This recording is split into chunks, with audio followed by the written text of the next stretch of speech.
Καλώς ήρθατε στο greektutorial.blogspot.com. Σήμερα θα σας δείξουμε πώς θα γράψετε τα δικά σας αρχεία μουσικής σε CD. Ξεκινάμε. Πηγαίνουμε έναρξη.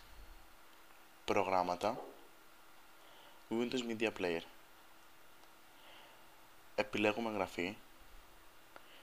Και πάνω δεξιά σε επιλογές επιλέγουμε CD ήχου.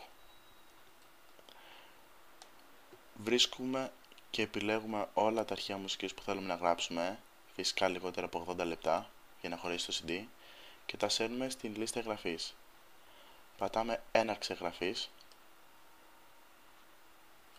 και περιμένουμε μέχρι να ολοκληρωθεί η εγκατάσταση.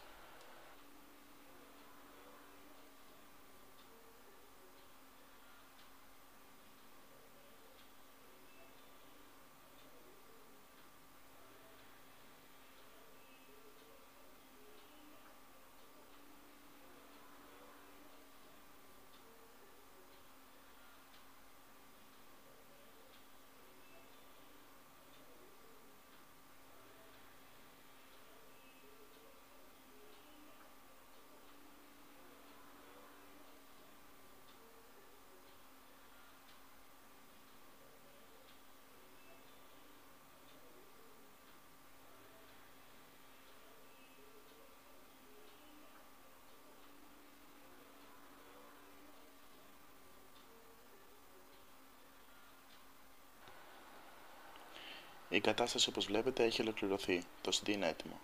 Ευχαριστούμε που μας επιλέξατε.